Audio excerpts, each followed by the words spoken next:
ప్రభునందు నాకు అత్యంత ప్రియమైనటువంటి వాళ్ళారా, మన ప్రభువును రక్షకుడునైనటువంటి యేసుక్రీస్తు వారి యొక్క శుభనామములు మీ అందరికీ నా హృదయపూర్వకమైన శుభములు వందనములు తెలియజేస్తున్నాను. ఉదయకాల సమయంలో దేవుని వాక్యాన్ని ధ్యానం చేసుకుందాము. ఈరోజు వాక్య ధ్యానము కొరకు మనం తీసుకున్నటువంటి లేఖన భాగము హెబ్రీలకు రాసిన పత్రిక 13వ అధ్యాయము 5వ వచనం చదువుకుందాం. ధనాపేక్ష లేని వారై మీకు కలిగిన వాటితో తృప్తి పొంది ఉండుడి, నిన్ను ఏమాత్రమును విడువను, నిన్ను ఎన్నడను ఎడబాయను. ఆమేన్. దేవుని నామమునకు మహిమ కలుగును గాక. ఈ వాక్య భాగాన్ని మనం గమనించినట్లయితే ఇక్కడ వాక్యంలో మరి దేవుడు నీతో నాతో మాట్లాడుతున్నట్టు మాట, నేను ఏమాత్రమును విడువను, ఎన్నడూ కూడా నేను నిన్ను ఎడబాయను అని తెలియచేస్తూ ఉన్నాడు.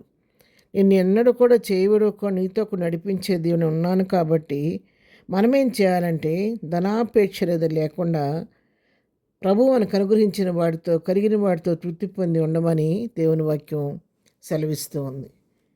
ఇలారా ఈ లోకంలో అనేక రకాల ప్రేమలు మనం చూస్తూ ఉంటాము. తల్లిదండ్రుల యొక్క ప్రేమ, మరి అక్కచెల్లెల యొక్క ప్రేమ, భార్యాభర్తల ప్రేమ, స్నేహితుల యొక్క ప్రేమ, ఇంకా రకరకాల ప్రేమలు మనం చూస్తూ ఉంటాం. అయితే ఈ ప్రేమలన్నీ కూడా అశాశ్వతమైనటువంటి ప్రేమలు. ఇవి కొంతసేపు ఉండి తర్వాత పరిస్థితిని బట్టి మారిపోయే ప్రేమలు. అవసరాన్ని బట్టి కొన్నిసార్లు మనల్ని ఎంతో ప్రేమతో హత్తుకుంటారు. కొన్నిసార్లు మరి పరిస్థితులను బట్టి ఆ ప్రేమను మర్చిపోయి మనల్ని ఎంతైనా బాధ పెట్టడానికి వెనుకాడరు.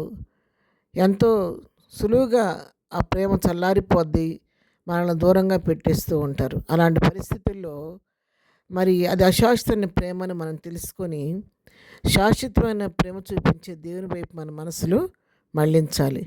ఒకవేళ తల్లిదండ్రులైనా మనల్ని విడిచిపెట్టవచ్చు, స్నేహితులు విడిచిపెట్టవచ్చు, ఎవరైనా ఈ లోకంలో నిన్ను చేయబడవచ్చు, కానీ ఎన్నడూ విడివని దేవుడు నీతో నాతో ఉన్నందుకు మనం ఎంతగానో దేవునికి వందనస్తులమై ఉన్నాం. ఆయన ఎంతవరకు మనతో ఉంటాడంటే మరి ఎప్పుడు కూడా ఏ మాత్రం ఆయన మనల్ని విడిచిపెట్టే దేవుడు కాదు. ఎన్నడూ కూడా ఆయన మన ఎడబాసే దేవుడు కాదు. నిత్యము నీతో నాతో ఉండి మన చేయి పట్టుకొని, నా కుమారుడా నా కుమార్తె ఇదిగో త్రోవ దీన్ని నడువుడని చెప్పని మనకు ముందు నడిపించే దేవుడు. పరిస్థితులు మనల్ని భయపెడుతున్న సమయంలో మనతో కూడా ఉండి వెనుతట్టి ధైర్యం చెప్పి నడిపించే దేవుడు. మనం ఒంటరిగా ఉన్నప్పుడు మనకు తోడుగా ఉండే దేవుడు. ఆదరణ లేక కృంగిపోతున్న సమయాల్లో మనకు అండగా నిలబడే దేవుడు. ఓదార్పు లేని సమయంలో మన కన్నీటిని తుడిచే దేవుడు. అనారోగ్య పరిస్థితుల్లో మనకు పరమవైద్యుడిగా నీతో నాతో ఉండి మనల్ని లేవనెత్తే దేవుడు. మనం కృంగినప్పుడు పడిపోయినప్పుడు మరలా మన పైకి తన కుడిచే హస్తం చాపి మన పైకి లేవనెత్తే దేవుడు. ఎన్నడూ కూడా విడివని దేవుడు మనతో కూడా నడిపిస్తున్నాడు. ఆయన ఆ విధంగా మనం నడిపించకపోతే కొన్నిసార్లు మనకు వచ్చే శోధనలో పరిస్థితుల్లో మనము నిలబడలేని పరిస్థితుల్లో మనం ఎంతగానో గలిబిలైపోయే పరిస్థితులు అవుతూ ఉంటాయి. కానీ ఆ విధంగా విడిచిపెట్టకుండా ఆయన ప్రేమ మనల్ని ఎప్పటికప్పుడు ఆదరిస్తూ ఉండబట్టే, ఆయన మనతో ఉండబట్టే మనం ధైర్యం తెచ్చుకొని ముందుకు సాగగలుగుతూ ఉన్నాం. ఈ యొక్క లోకంలో, ఈ లోకం అనే సముద్రంలో మనం ప్రయాణం చేస్తుండగా ఎన్నో అలలు నిన్ను నన్ను కొడుతూ ఉండగా, అలల తాకిడికి మన నావ మునిగిపోకుండా ఇంకా ప్రయాణం చేస్తూ ఉంది. ఈ జీవిత యాత్రలో ముందుకు సాగుతుందంటే మన ప్రభు తండ్రి అయినటువంటి ప్రభు ఆ నావకు చుక్కానిగా నడిపించబట్టే అది ముందుకు సాగుతుంది. కానీ అది మన శక్తి వలనో, మన బలం వలనో, మన ధైర్యం వలనో, మన జ్ఞానం వలన మాత్రం ఎన్నటికీ కానే కాదు.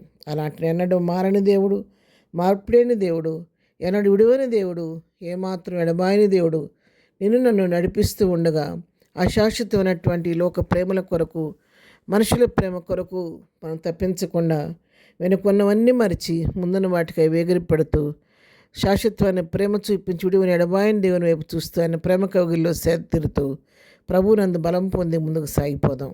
ప్రార్థన. దయముడైన మా తండ్రి, నీ పాదముల కొందనాలు. ఇంతవరకు నా జీవితంలో, ప్రతి వారి జీవితంలో మాకు చాలిన దేవుడుగా ఉండి, ఎన్నడూ విడువని ఎడబాయని దేవుడుగా, ఏమాత్రం చేయి విడవని దేవుడుగా, ఎడబాయని దేవుడుగా మాకు అండగా ఉండి మమ్మల్ని నడిపిస్తున్న నీ ప్రేమను బట్టి నీ కొందనాలు చెల్లిస్తూ ఉన్నాం.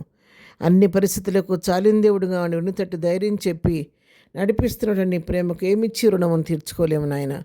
ఈ దినము కూడా మేము చేయి పనిపాట్లో తోడుగా ఉండండి. మా రాకపోకలో క్షేమం దయచేయండి.